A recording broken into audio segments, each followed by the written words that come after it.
And there's only one lady that can actually make an arrival as angelic and as beautiful as this. Ladies and gentlemen, give it up for Taylor Swift. In the Moon Man for Best Female Video goes to Taylor Swift. It's Kanye West thing, aren't they?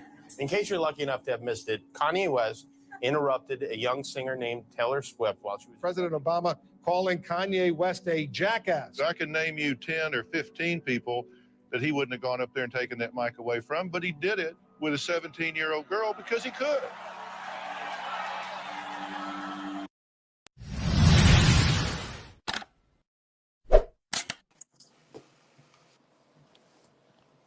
Salute, and welcome to the Nosy Ninja News Network, guys, where we got a good one today, and we are simulcasting, so we're on both channels today. So welcome, guys. How y'all doing today? Friday. Where my kids at? Where you at? Y'all quiet today. All right, guys. So the video that we're going to be reacting to today is from the Candace Owens channel, guys. Y'all know that's our girl. That's our sister from across the street. But she tripping today, I think. And you're going to see. I'm gonna let her play her thing. And then I'm going to come in, guys, and let y'all know why I think Candace is tripping today.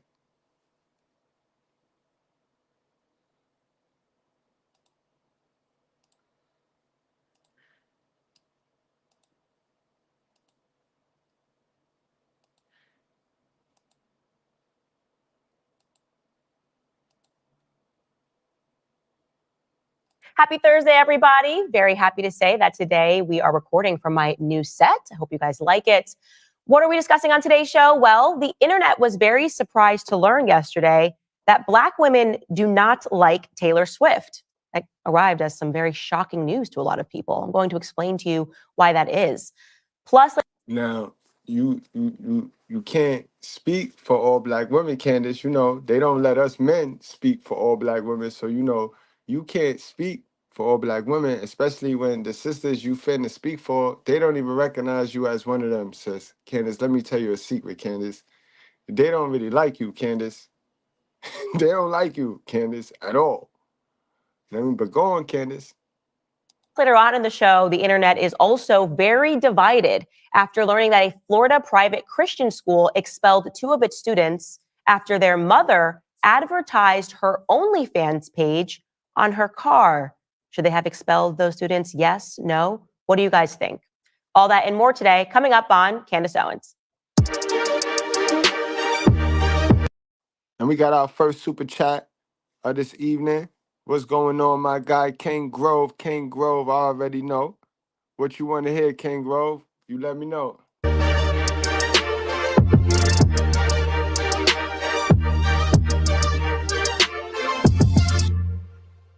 So, you know, we do this thing at the Daily Wire, which is called Backstage Live, where me and all the other hosts sit down and we just talk about various subjects, things that are going on in the news, things that are going on culturally. And a clip from Backstage went viral when it got to the discussion regarding Taylor Swift and Travis Kelce's romance. And what was really interesting, I mean, it really accumulated about 5 million views in less than 24 hours. What was interesting is the way the internet responded to the clip. There was a very clear racial divide. A lot of course, Swifties, as they call themselves, were very upset. Younger white women, no, she's our queen. But Black women were like, no, yes, Taylor Swift is very toxic. So before we get into why Black women feel that way, What's wrong with y'all niggas? What's wrong with you? What's wrong with you, Black women? What's wrong with you voting for Barack Obama? What's wrong with you? What's wrong with y'all? You niggas are crazy. And see, that's my problem with what Candace Owens is about to do right now. Because Candace Owens is very few you as a Black woman. It's very few you. So the woman that's gonna hear your message is the Black woman, the ratchet Black women that's gonna hear your message. They're not gonna understand it. They don't see Taylor Swift as toxic. You know what I mean? They don't see Taylor Swift as toxic at all because they are toxic. How can they see in someone else what's in them? If anything, they hate the girl because she took the boy from the little girl, the little black girl. If anything, they hate her success because, and it ain't really got nothing to do with color. That don't help her because this the same thing that's in the people that hate her is in this is in that same thing is what make them hate the same people that have the same color that they have. So it's never about color, Candace. It's about class, Candace. And your message is about to hit the ears of the majority of Black women who they don't have a reason to hate Taylor Swift other than the reason why they go around hating every other successful person. But you're about to give them an educated reason to hate Taylor Swift. That's the only problem I have with you, my sister, today. But you go on now. I'll at first let you guys listen to that clip from backstage. Take a listen. Obviously, if you've seen what she's even done in business and how she tries to manipulate her audiences, like to get out of like deals and contracts, like she's totally insane. Yeah. Like she's the most toxic feminist that's ever existed. And what she does is basically the threat is that if she doesn't get what she wants, she writes a song about a guy and then has 15 million girls singing the songs and drops little clues so they know who it's about. I mean, it's totally psychotic if you really think about it. I don't think you appreciate how psychotic that is, that you can't date her for 2 weeks without her writing a song about you. I mean, But Candace, you see who you sitting around, Candace? You sitting around folks that understand that lingo. When you put out there, you doing exactly what Taylor Swift doing. You're doing exactly what they all do. We just saw this with Nicki, right? Didn't Nicki get there? She started the beef with Megan. You know what I mean? Then what she did, because she have a following, she didn't directly tell them, yo, go to her mother's grave. But her following went to her mother's grave because y'all guys have influence. So the message y'all put out got to be dead, spot on, and accurate, and it can't be riddled with your feelings and your emotions. Now, Candace, I know you don't like Taylor Swift to save your ass. You don't like her because you got a white boy, so you have a reason to not like her because, you know what I mean? In that community, obviously, she'll jump on your man lap. So I see why you don't like her. But Candace, come on now, don't give these people a reason to be more hateful than what they already are. she did John Mayer as well. Mayer, He was like, I literally did nothing to her. Like we went on one date and I didn't deserve this. You're ruining And then this. there's a bunch of like 10-year-old girls whose brains are not developed who then go and attack whoever it is. Like Scooter Braun's family, his young kids literally had to go into hiding and get security because Taylor Swift wanted out of the deal that he legally purchased her catalog of music. Yeah. And she wrote this, you have to go find it on Tumblr, this like glorious rephrasing of basically like, my dad signed a contract, a legally binding contract for me when I was 15.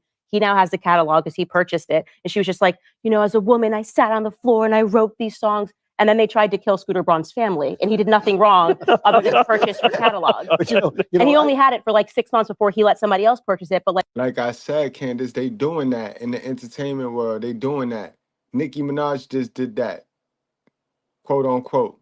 A bunch of chicks rushed Megan Thee Stallion's mother's gravesite. Like, how disrespectful is that?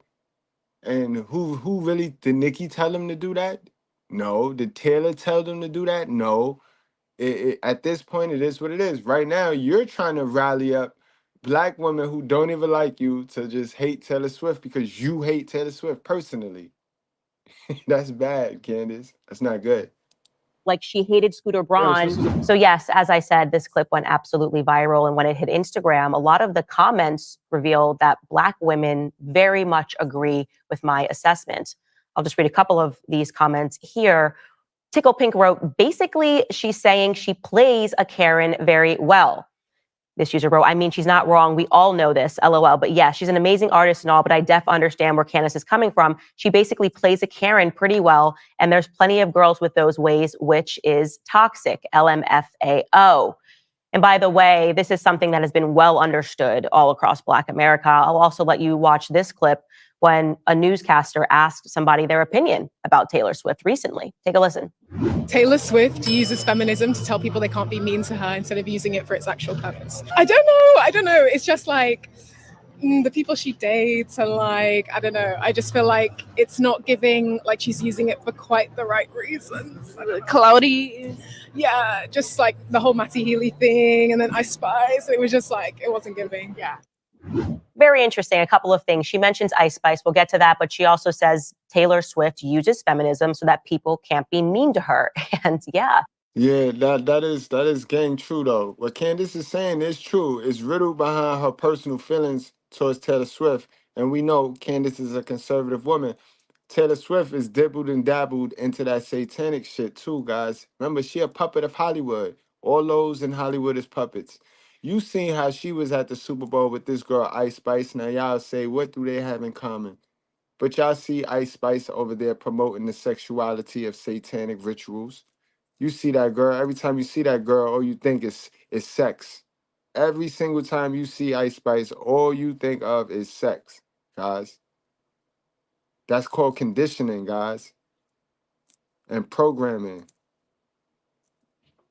What's going on, squad? Zuma, Sigma Nation. What's going on, guys? That's very true. Let's start with Scooter Braun, who I mentioned on that clip. Scooter Braun manages a ton of artists. He owns his own label, his own holdings companies, and he keeps purchasing more record labels under that holding company. So let's back up and talk about who Taylor Swift is, because she's not exactly your typical artist who really had to break. See, Candace, you do the research and you do the studies on this woman, right? The people, the black women that's gonna hear your message and that you're speaking for, that love to hate and find reasons to hate. You know what I mean? You're giving them a reason now. You're giving them the education because you do the research. They don't do the research. All they know of Taylor Swift is what the TV shows. See, you do the research now. So now you're going to go on and give them a reason to hate this woman. Go on, Candace. Break the bank to make it. I always say this, but if Taylor Swift wasn't one of the most famous people in the world, she would have had to settle with just being a rich girl. Yeah, her father was a stockbroker for Merrill Lynch. Her mom was a mutual fund marketing executive. So they had a lot of experience and they very much understood finance. That's what I want you to take away from that. They understood finance. So in 2004, right shortly before 2004, they moved the entire family down to Nashville. And her father decided that he was going to work from Merrill Lynch in Nashville. And then in 2004, Taylor Swift met Scott Borchetta, who was just starting his record label, which was called Big Machine. And Taylor Swift was one of its first signings. Big Machine signed Taylor Swift and took a chance on her, having no idea how big she was going to be. But her father obviously sat down with a team of lawyers because he was a stockbroker. And he decided that he was also going to purchase 3% of that company. So her father became a partial owner of the company in which Taylor Swift was signed to. A very good deal, especially if you don't think your daughter is going to be the biggest pop star in the entire world. The thing is, he agreed to the terms. Years later, they decided to sell that company. There was only 5 owners of that company, one of which was Scott Swift, Taylor Swift's father. And they said, we're going to sell this. And Scooter Braun was interested in buying it. And he did purchase it. So it was rather shocking, or it should have been shocking if you weren't, a 15-year-old prepubescent girl who follows Taylor Swift and doesn't understand business, when Taylor took to Tumblr and said she had no idea that her catalog of music, her masters, was being sold. What do you mean you have no idea? She wrote this in part. For years, I pleaded for a chance to own my work. Music I wrote on my bedroom floor and videos I dreamed up and paid for from the money I earned playing in bars, then clubs and arenas, then stadiums. Some fun facts about today's news. I learned about Scooter Braun's purchase of my masters as it was announced to the world. All I could think about was the incessant manipulative bullying I've received at his hands for years. Like when Kim Kardashian orchestrated an illegally recorded snippet of a phone call to be leaked. And then Scooter got 2 of his clients together to bully me online about it. This is my worst case scenario. When I left my masters in Scott Borchetta's hands, I made peace with the fact that eventually he would sell them.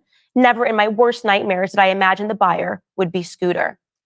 That's incredibly manipulative. Again, at this time, Taylor Swift is what, 32 years old, a 32-year-old woman manipulating her fan base, using all the right buzzword. I dreamed up on my floor. I wrote these songs, blah, blah, blah. Missing from this, of course, because it's meant to send her fans into attack mode, is the fact that her dad was a partial owner of the company. Yes, Scott Swift made $15 million from the sale of that catalog. Never mentioned her dad, which you would have to be, like I said, have a very low business acumen to believe that Scott Swift, who is one of 5 owners of this company, was not aware of the sale. And of course, Scooter Braun said this. Scott Borchetta came out and said this. They said, no, she was very much aware. She was offered a chance to buy it, but it didn't matter because the purpose of her writing that post was for the young fans to attack and threaten to kill Scooter Braun. She knows that's how her fans are, and that's exactly what they did. In fact, Scooter Braun pleaded with her to stop doing this because his 3 young children's lives were being threatened by her fan base. He wrote publicly, I assume this was not your intention, but it is important that you understand that your words carry a tremendous amount of weight and that your message can be interpreted by some in different ways. He also made it clear to her that he wanted to rectify the situation, that he was open to all possibilities in this public letter that he wrote to her, pleading for a resolution. But he admitted in that letter that many people had told him that it was unlikely that he and Taylor would ever meet face to face because she's much more interested in creating her own narrative. Essentially, he was being told that she is manipulative. Scott Borchetta, by the way, the person who owned the company with her father and agreed to sell the company, her catalog rather, with Scott Swift, her father, openly said that the singer was being misleading about the situation. And he claimed that she very much had an opportunity to buy her own catalog. This shit crazy, yo. Everything that you telling me about Taylor, when I'm looking at you, Candace, you're doing the same thing, though. So really, pretty much, it's just woman, right? She's being a woman. You know what I mean? So when you talk for all black women, you know what I mean? You got to remember, they all women. Y'all all women. So y'all all catty. Y'all all do the same thing, bro. Guys, peep the message. Peep the message. Like I said, it didn't matter. And she never rectified the situation. And her fans to this day threaten Scooter Braun and his family because they think that she was used. That is toxic femininity. That is why I say that what we're living right now is in a matriarchy, and it's a bunch of women pretending that women are the victims when in fact they yield a ton of power. So why would she do something like that to Scooter Braun? Well, because if you learn anything about Taylor Swift, she likes to use her fan base to right perceived wrongs. In one situation that she held on to for a very long time, which she mentioned in that post, which is probably the biggest contributor to why Black Americans do not like Taylor Swift, was related to a situation pertaining to Kanye West and Kim Kardashian. So I'm going to ask you guys to park aside your feelings about Kanye West. It doesn't actually matter. I want you to objectively look at this. No, see, and that's again, I think you're wrong on that. If you're gonna say that, then it got more to do with the fact that they like to root for Beyonce. They own Beyonce to the Black sisterhood. You know what I mean? For some weird reason, Beyonce trying to look more and more like motherfucking this girl, Taylor Swift. She about one more shade and she'll be Taylor Swift. You know what I mean? Shit, sitting up there with that cowboy hat looking all crazy. But in any event, that's why black people, they always need to divide the room, right? So they always need to root for something and hate for something. You know what I mean? They can't root for something without hating for something. And that's just embedded and ingrained into black culture. You know what I mean? So if anything, that's why they don't like Taylor Swift. But the shit you getting into and you delving into, Candace, they not even thinking about this woman as a feminist woman because they're feminists. You get what I'm saying? They not thinking about her using her manipulation and da-da-da, because they're feminists. They're worrying about her beauty and how many black men and how many white guys of value she gonna be able to snatch from them, from their clothes when they out here claiming that they the queens and they God gift to a man. You know what I mean? That's what it's about. Candace. But see, Candace wouldn't know that because she don't chill around black women. You know what I mean? This situation. Kanye West dropped a song, and the song was entitled Famous. The first lines of the song were, "To all my South Side N-words that know me best, I feel like me and Taylor might still have sex. Why? I made that B-I-T-C-H famous. I made that B-I-T-C-H famous." So when her fans, her Swifties, got wind of these lyrics, they freaked out. They were like, "Oh my God, this is so wrong. This is awful. How dare he say this about Taylor Swift? This is disgusting. This is despicable. This should never be allowed. It's misogyny." Remember, her brand is feminism. So of course these lines were not okay. And then Kanye West wanted to calm them down. They came out and they said, "Oh, I called Taylor Swift about this line. It's all good, guys. Stop freaking out." And they looked at her and said, "Oh my gosh, Taylor Swift, did you say this was okay?" The Swifties were like, "Oh no, how could you say this?" And so Taylor Swift had her rep issue a statement, and the statement read, "Kanye did not call for approval, but to ask Taylor to release his single Famous on her Twitter account. She declined and cautioned him about releasing a song with such a strong misogynistic message. Taylor was never made aware of the actual lyric, 'I made that famous.'" Wow. When I read that statement to you, what did you get from it? Well, you obviously got that Kanye lied. They had a conversation about the song, and she said to him in very strong terms, obviously, "No, this is very misogynistic. Do not release this song." Except that's not what happened. It's clearly not what happened. You're going to be shocked. I want you to really listen to this because it's one of the reasons I will never like Taylor Swift and why Black America will never like Taylor Swift, because that was a manipulative rep statement. No, what you just did right now was manipulative. You tried to ingrain that shit in people's head just now. I'm gonna play that back, Candace. That was real slick and sneaky of you. But what you saying is facts, though. You know what I mean?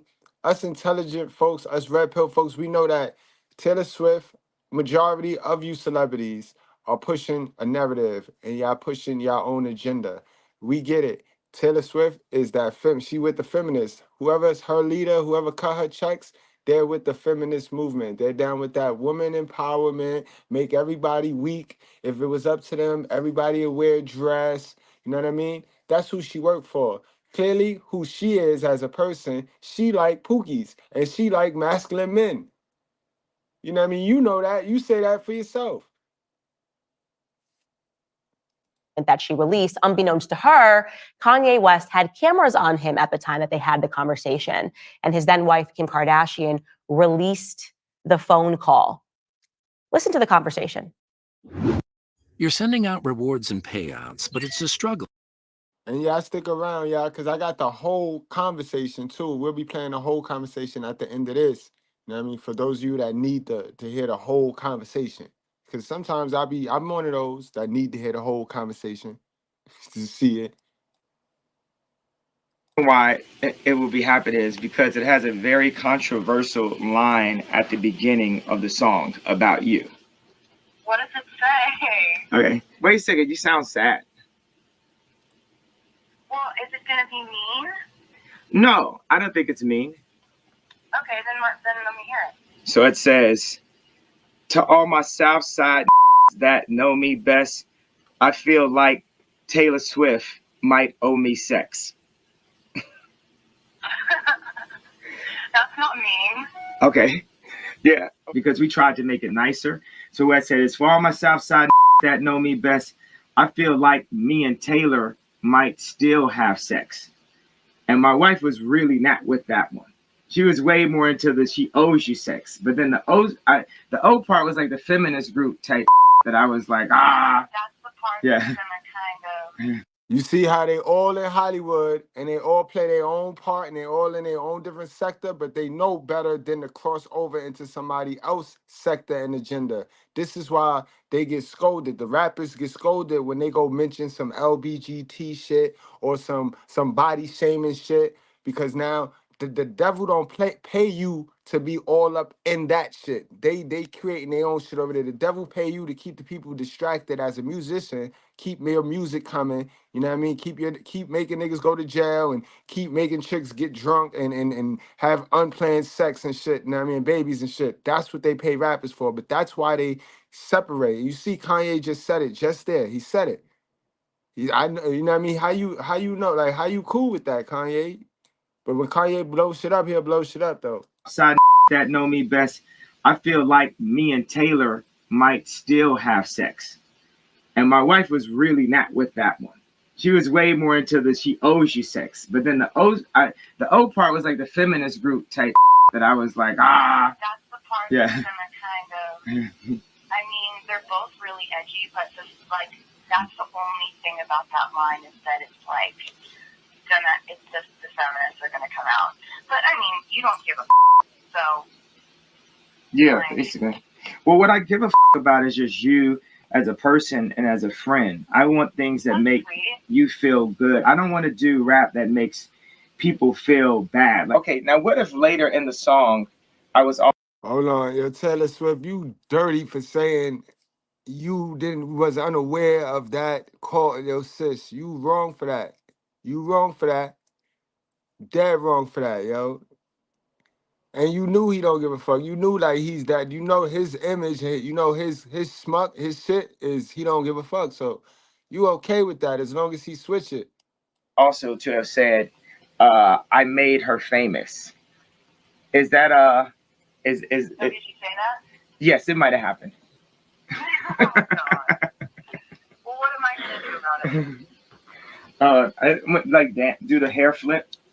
Yeah, I mean, it's just kind of like whatever at this point. Yeah. But I mean, just you gotta tell a story the way that it happened to you and the way that you experienced it. Like you honestly didn't know who I was before that. Like it doesn't matter if I sold 7 million of that album before you did that, which is what happened.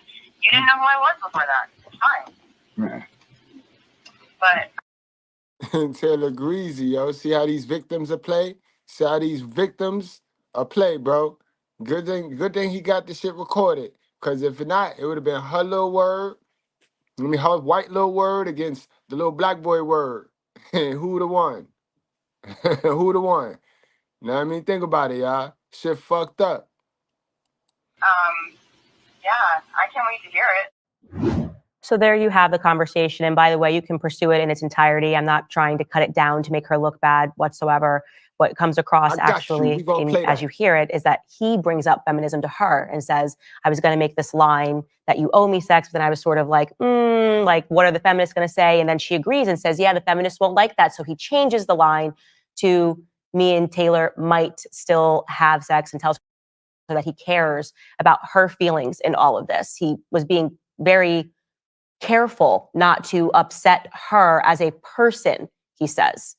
And yet you didn't get that, of course, from her statement that she released through her rep because she wasn't expecting her fans to be so angry about the line. So she just flipped on him publicly. And then when those phone calls were leaked, it made her look very bad. And she held on to that anger for so long that she then did something horrific to Scooter Braun to right that perceived wrong. Right? Oh my God, now people are seeing that I'm actually quite manipulative and I'm going to get even with Scooter Braun because Scooter Braun at that time when that song was released was Kanye's manager. That is how she works. That is how she operates. There have been many men that have come out and said things like this. Calvin Harris talked about Taylor Swift using the media to her benefit when they broke out and leaking the fact that her vocals were used on a song which they had agreed to keep private. Katy Perry came out and said that she was a wolf in sheep's clothing. Notoriously, many artists have been trying to communicate that the way that she behaves publicly and privately is very different. And what I refer to all of this as is toxic feminism, right? She's pretending to be a feminist, but in reality, she is just business savvy. And she's also someone that knows that if you hurt her, she can send an entire hive of young girls to attack you. So that's the answer. There's never going to be a time in American history where Black women get on board with Taylor Swift because being Taylor Swift means never having to say that you're sorry, never having to say that you're wrong, but instead manipulating a young fan base to believe that no matter what happened, you were the victim. I'm not young. I'm the same age as you, Taylor Swift. You're going to be 35 this year. I think it's time to grow up and let go of that narrative. And that's all I'm going to say about that. Damn, Candace.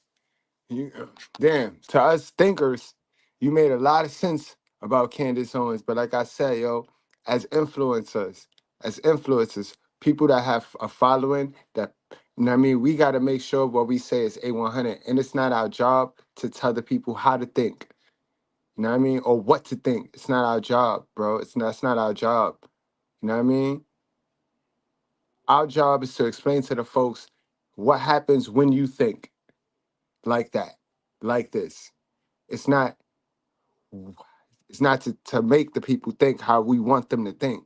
You know what I mean? And Candace, you just did some bullshit right there.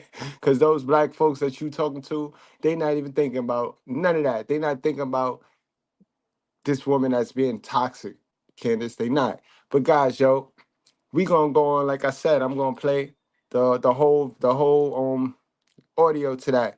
But guys, in order to hear that, y'all gonna have to come upstairs to the Brutally Honest Goodbread. You know what I mean? Because we're about to end the show on over here at the Mr. Goodbread show. So y'all wrap up, strap up, drink responsibly. And if anybody's in the chat that could put the link from the Brutally Honest Goodbread into the chat so that everybody could just click on into that and we can get this show on the road. But that's where we gonna go, guys. So the show ain't over. I'm gonna play the let me pull that on up. I'm gonna play the full video, the full conversation. We're gonna get into that. So you can see body language and all. This is how they be behind doors, and then they're lie. They're dead lie. All right, let me pause that real quick.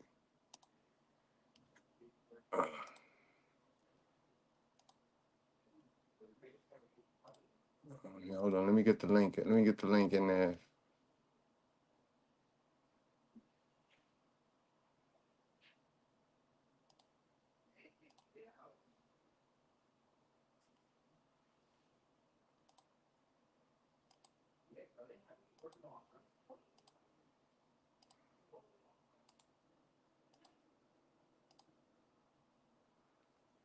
All right, guys, the link is there, guys. I'm going to give it about a minute and a half for everybody to click into that.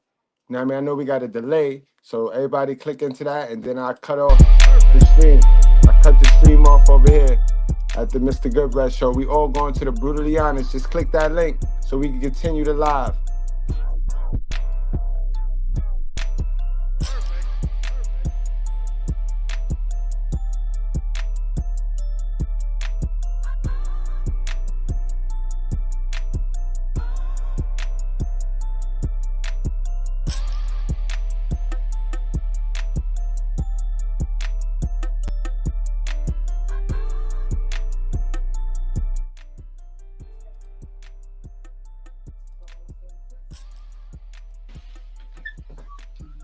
And then stand on the other side of it until I knock for you.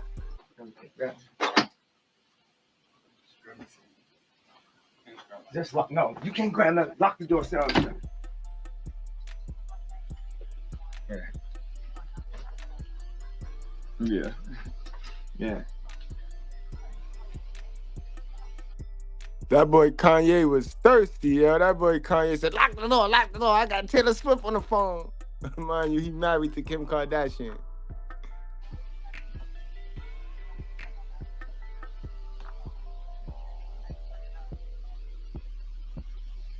Right. The old school shit. Yeah. Yeah. I'm doing great. I feel so awesome about the music. The album is coming out February 11th. I'm doing the fashion show February 11th at Madison Square Garden. We're dropping the album that February 12th that morning. It's like, yeah. Yeah. Yeah.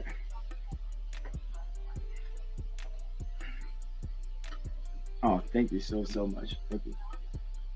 Yeah, it feels like good. It feels like real, I don't know, just yay, Apple, Steve Jobs type music, you know, like, yeah, like, so my next single, I wanted you to tweet it it's a Good Friday. We're dropping as a Good Friday song. So that's why I'm calling you, that I wanted you to put the song out. Yeah.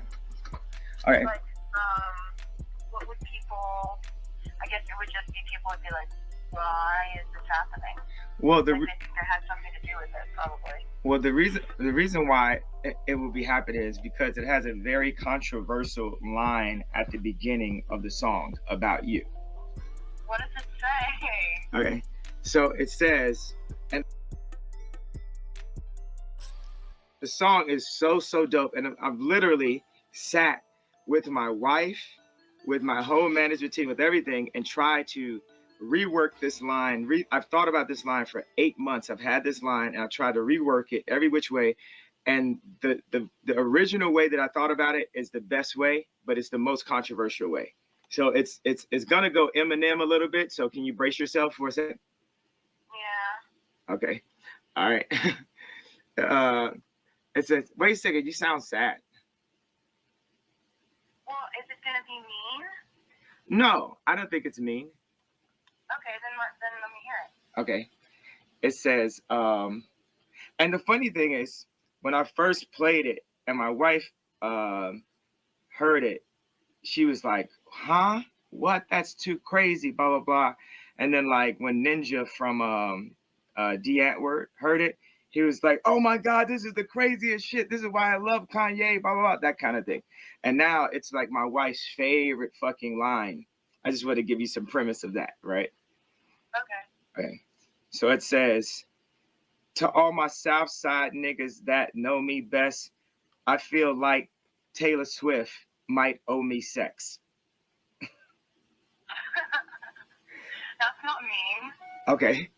Yeah. Oh, well.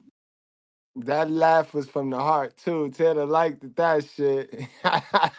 Taylor liked that shit. This is the thing where I'm calling you, because you got an army. You own a country of motherfucking 2 billion people, basically, that if you felt that it's funny and cool and like hip hop and felt like, you know, just the college dropout and the artist like Ye that you love, then I think that people would be like way into it.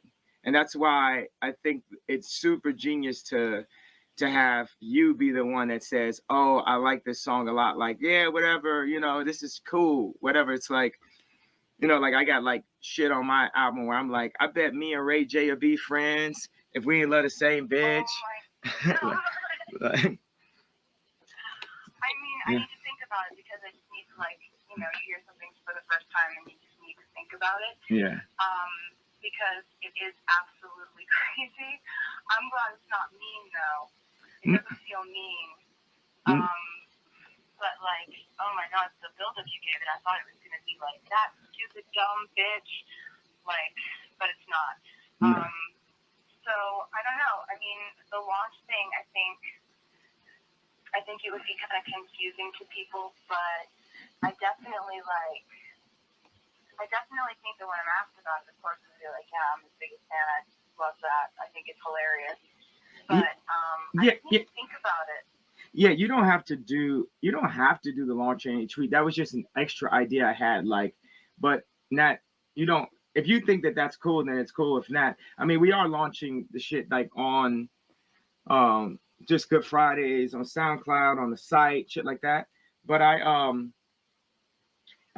know, the thing about me is like, anything that I do becomes like a feminist think piece, and if I launch it, they're gonna be. You see, she mentioned it.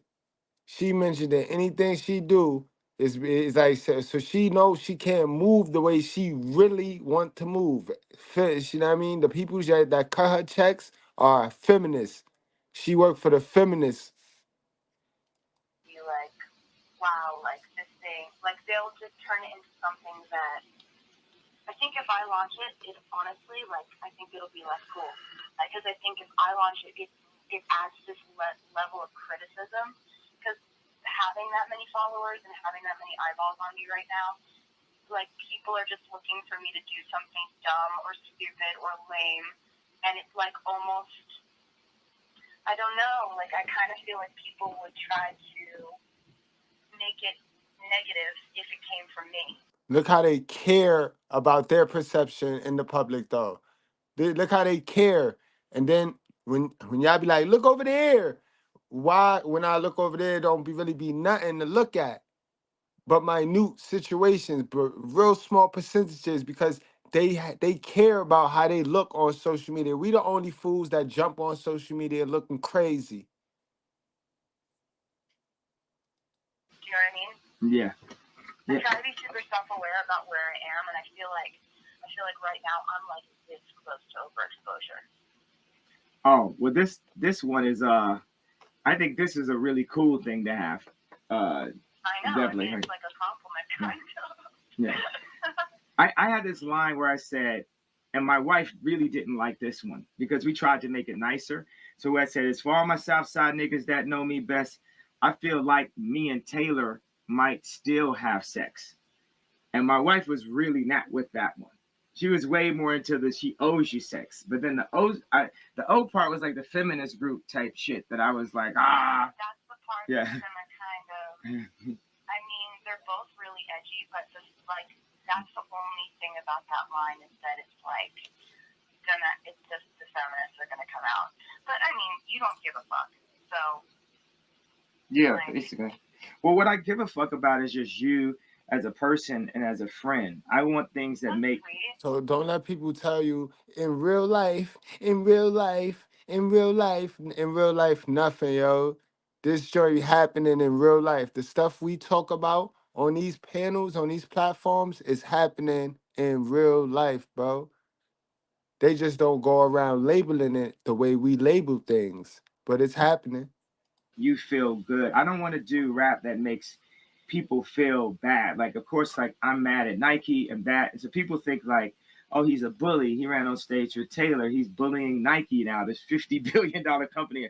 I'm Why this. are people saying you're bullying Nike? Because on facts, like I said, like Yeezy, they line up for days. Nike out here bad, they can't get shit away. They Yeah. That is. I mean, that's just what you do, though. Yeah. I mean, I wouldn't say that it's like possible to bully a company like Nike, but Yeah. I mean, I mean, go with whatever line you think is better. It's obviously very tongue in cheek either way. Yeah. And I really appreciate you telling me about it. That's really nice. Oh yeah, I thought I just had a responsibility to you as a friend, you know, and I mean, thanks for being like so cool about it. Oh, thanks. Yeah. I really appreciate it. Like the heads up is so nice. Yeah. Like you'd be surprised how many people just do things without like even asking or seeing if I'd be okay with it, and I just really appreciate it. Like I never would have expected you to like tell me about a line in one of your songs, but that's really nice that you did. Oh, you mean like unexpected shit? Like you take the time to give someone a really, really valuable award, and then they completely run for president right afterwards, like unexpected in that type of way.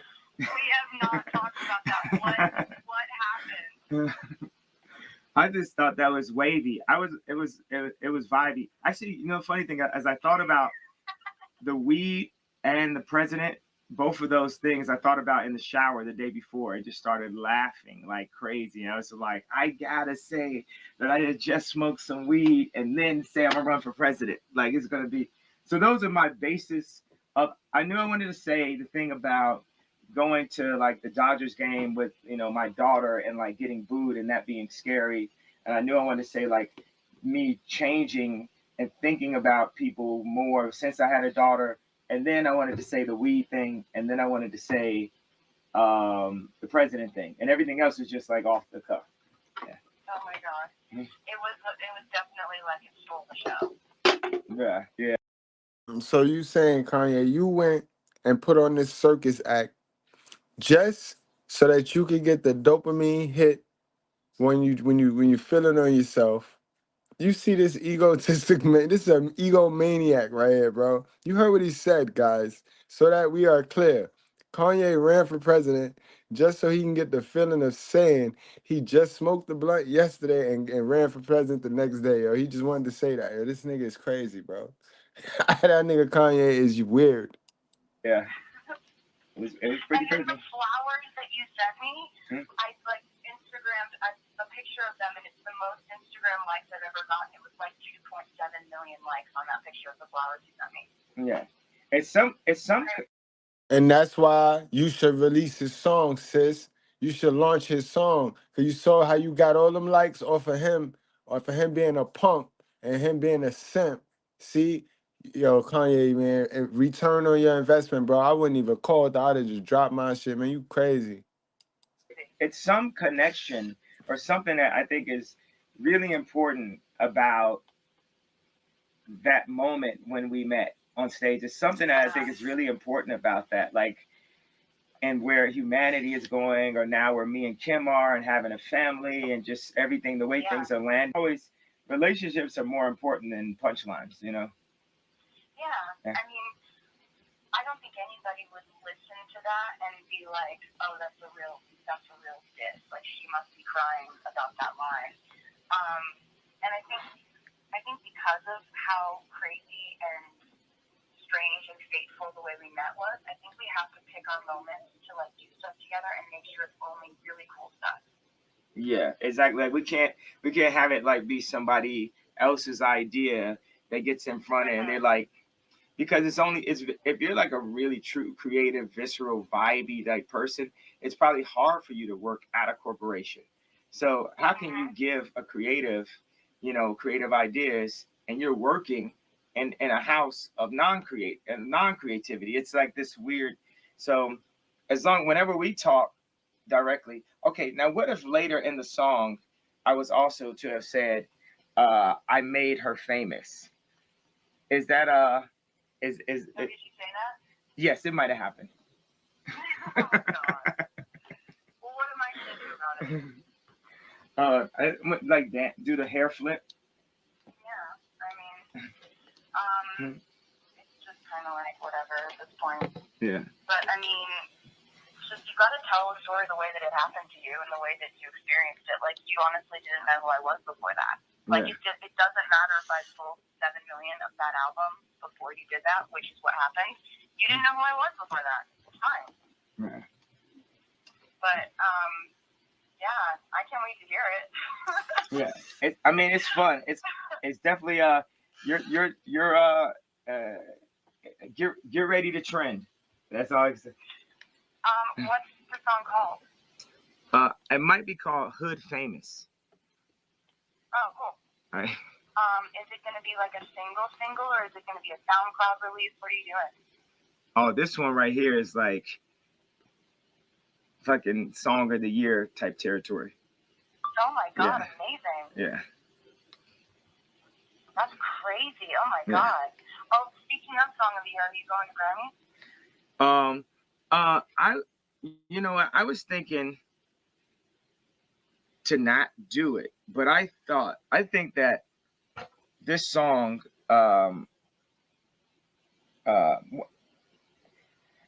you know what? I'm gonna send you the song and send you the exact wording and everything about it, right? And then we could sit and talk through it. But if the song goes and fucking just more stuff, they just like look at us and they're like, you already have so much. Even if we've made an incredible achievement, it's harder for people to write down our names for some reason. I get it. I mean, it's just human nature. It's envy. It's asking people in our industry to vote for the people who are already killing it. Yeah. It's like how so many people wanted Meek Mills to win because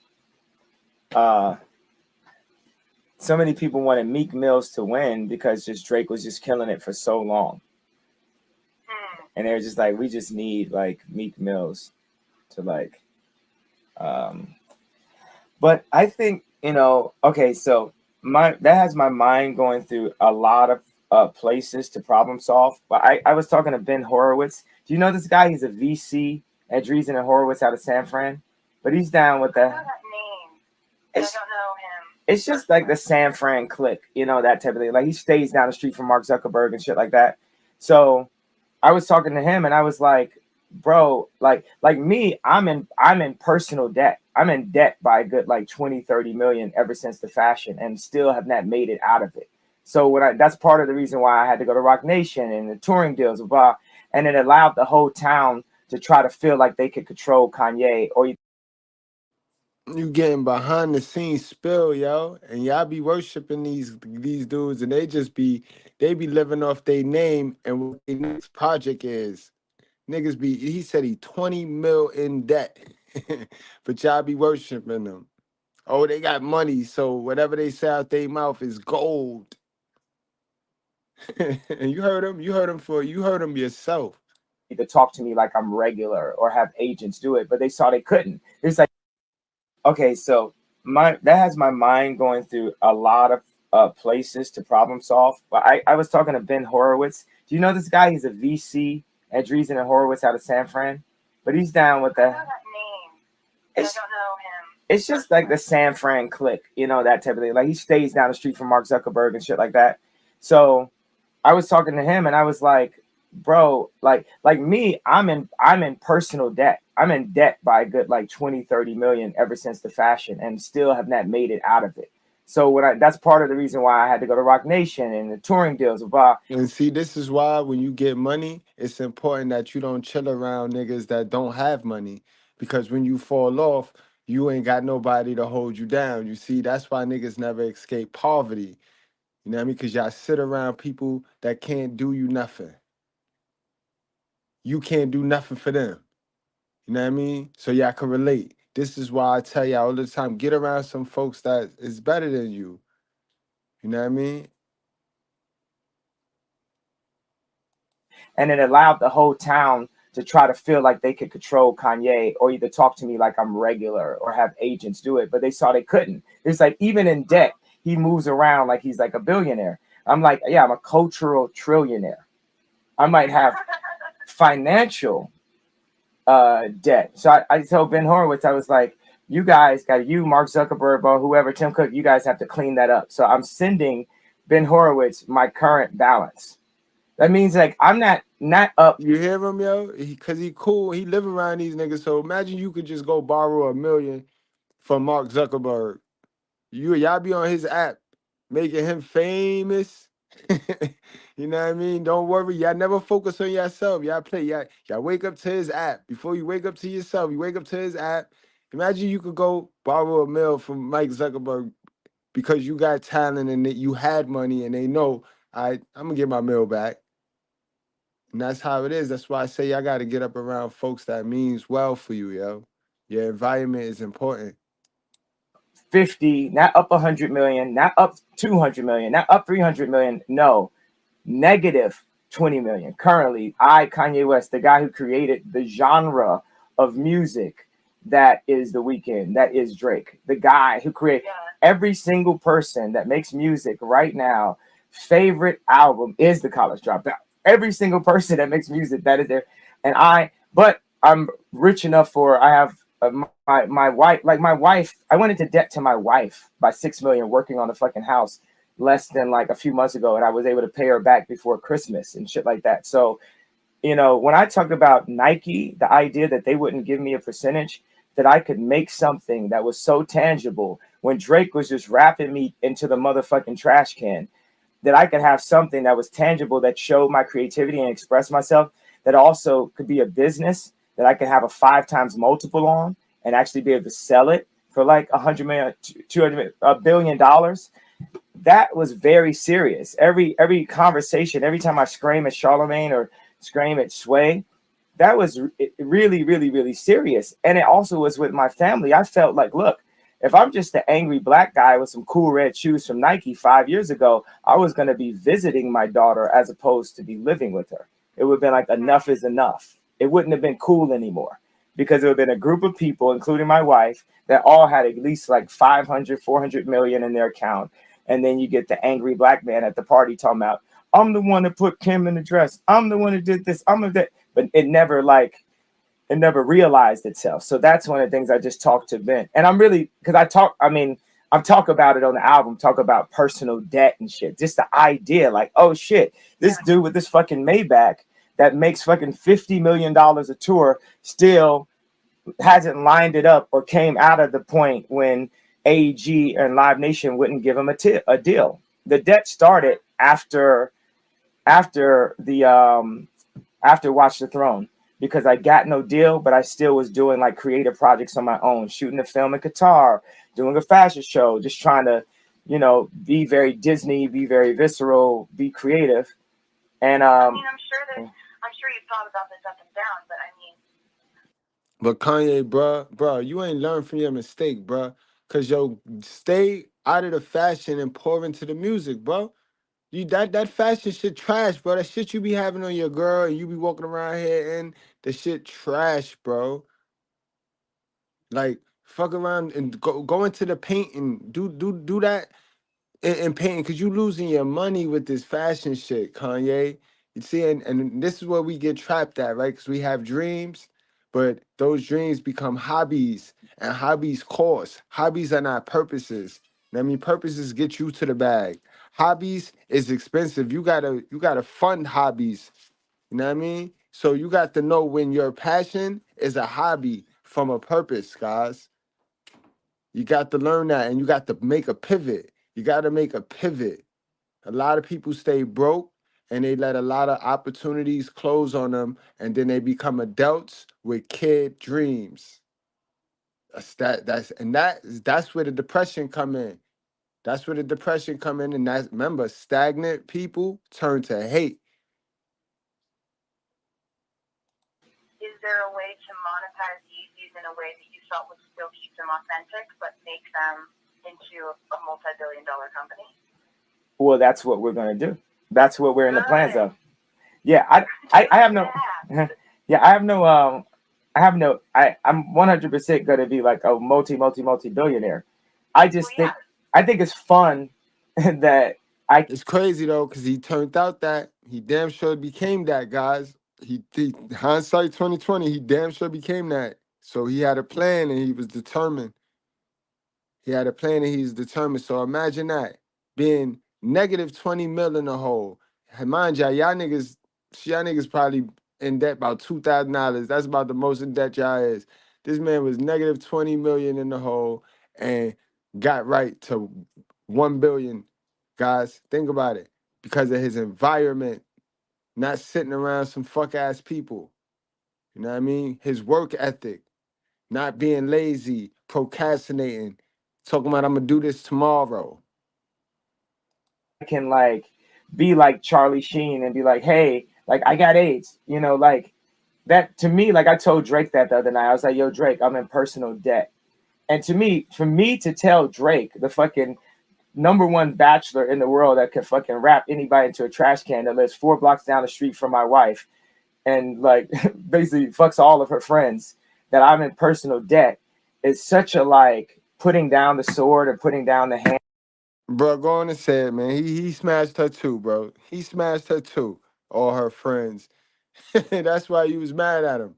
And are open to showing the hand, that I don't have my poker face on with any of you guys. I'm just me. You know, I'm just a creative. You know, everything I did, even when it was missed time, whatever, it might have been from a, you know, it's always like from a good place. And I know that I'll overcome it. And I know that the world will overcome it, because like I'm going to change the world. Kanye, though, I was just about to say this, Kanye. Why are you telling all your business to Taylor Swift, though? Bro, why are you having this inner, like, bro, all you need her to do is okay the lyrics to your song, bro. How the fuck do you go get into a... Niggas is weird, I tell you. I'm going to make people's lives better on some post Steve Jobs, Howard Hughes type shit. Like, I'm going to do things with education. I'm going to do things that help to calm down murders in Chicago or across the globe, things to help to calm down police brutality, to equalize the wealth meets the class system, because there's a bunch of classes, wealthy people that hate Obama because he's more social and he wants the people who don't have anything to have everything. And in my little way, by learning how to design is something that's only given to the rich currently. The exact color palette that Hermes uses versus the color palette that Forever 21 uses. A color palette is extremely important. Color is important. You know, the knowledge of proportions, you know, the size of our house versus the size of someone else's houses, and just the dynamics of the proportion. Like, I don't want this conversation to go too long, but I wanted to give you a bit of like where I'm at, the perspective that I'm at, and the fact that I am the microprocessor of our culture, meaning like I can figure out how to give Rihanna a Mary J. Blige type album. I can figure out how to get the fashion world to accept my wife and thus the whole family. I can figure out a lot of I can figure out how to make something that you're wearing to the airport 5 years after the entire globe was like, hang that nigga alive and fucking, and let's watch him die slowly, publicly, so it's a lot. I figured that out for myself. So it's a lot of shit that we collectively, with the power that you have and your fans, the power my wife has, the power that I have, that we can do to really make it where it's not just the rich getting richer, but make it not just a fucking charity, not singing for Africa, change things in a way that people can experience shit themselves, a piece of the good life, Yeah. Yeah. I mean, they're amazing ideas and amazing concepts, and I definitely would love to talk to you more about it. I know you have to do something right now, but I love that that's where your head is. And it's been like that. I mean, when we went to dinner, it was the rumblings of those ideas. Like, I like that you're always thinking outward. And, over the last 6, 7, 8 years, however long it's been since that happened, I haven't always liked you, but I've always respected you. And I think that's what you're saying when you say, I might be in debt, but I can make these things happen, and I have the ideas to do it, and I create these things and concepts, and I'm always going to respect you. And I'm really glad that you had the respect to call me and tell me that as a friend about the song. And it's just it's a really cool thing to do, and a really good show of friendship. So thank you. Oh, thank you too. And if people ask me about it, I think it would be great for me to be like, look, he called me and told me the line before it came out. Joke's on you guys, we're fine. Yeah. Okay, I think that's pretty much the switch right there. Yeah. Right. So why didn't it go like that? Why did you have your publicist, right, that you didn't know about him and the song, and he never contacted you? Why did you lie then, man? You guys want to call this a feud, you want to call this throwing shade, but right after the song comes out, I'm going to be on a Grammy red carpet, and they're going to ask me about it, and I'm going to be like, he called me and sent me the song before it came out. Yeah. So I think we're good. Okay. I'm gonna go lay this verse, and I'm send it to you right now. Oh, you haven't recorded it yet? I recorded it. I'm nuancing the lines. Like, the last version of it says, "Me and Taylor might still have sex," and then my wife was like, "That doesn't sound as hard." Well, she's saying that honestly because she's your wife, and so I think whatever one you think is actually better. And obviously do what's best for your relationship too. I think the owes me sex. It says different things. It says owes me sex means look, I made her what she is. She actually owes me, which it's gonna split people, because people who like me are gonna be like, she doesn't know his shit, and but then people who thought it was badass and crazy and awesome that you're so outspoken are gonna be like, yeah, she does. It made her famous. It's more provocative to say might still have sex, because no one would see that coming. They're both crazy. Yeah, do what you want. They're both gonna get every single headline in the world. Owes me sex is a little bit. It's got a little bit more throws shade, and the other one's more flirtatious, and it just depends on what you want to accomplish with it. Yeah, I feel like with my wife, she probably didn't might still have sex. It was it'd be what if she was on a TV show and said, me and Tom Brady might still have sex or something do what's best? Like, you just had a kid, you're like in the best place of your life. Like, I wouldn't ever advise you to like fuck with that. Yeah. But just like pick whichever, it's cause and effect. Like, one is going to make people feel a certain way, and it's just going to be a slightly different emotion for the other. But it's not, it doesn't matter to me. There's not like one that hurts my feelings and one that doesn't. Yeah. It's just when I'm pointing this gun, what I tried to do differently than 2 years ago is like when I shoot a gun, I tried to point it away from my face. Yeah. So it's one is kind of like a little bit more flirtatious and easier. I think so. Really, that means the conversation is really one is like a little bit better for the public and a little bit less good for the relationship. One is a little bit worse for the public and better for the relationship. Yeah. Yeah, I think you're right. All right. Well. But just it's your call, really. I mean, you always go with your gut, obviously. Yeah. Okay. But amazing. Send it to me. I'm excited. All right. Cool. Thanks so much. Awesome. I'll talk to you later. All right. Cool. Peace. Bye. Bye. And that was it right there, guys. That's how it ended, yo. That's how it ended. So, y'all, we could take this to the comment section. Y'all let me know what y'all think, but y'all know what it is. They all lie and eat crab legs. It's very easy to be a modern woman, and a modern woman have no color. But it's very easy to be a modern woman. All you got to do is lie and eat crab legs all day. That's all you got to do. You know what I mean? Just lie and eat crab legs. Guys, y'all wrap up, strap up, drink responsibly. Do not play with your life, guys. We do this for the culture.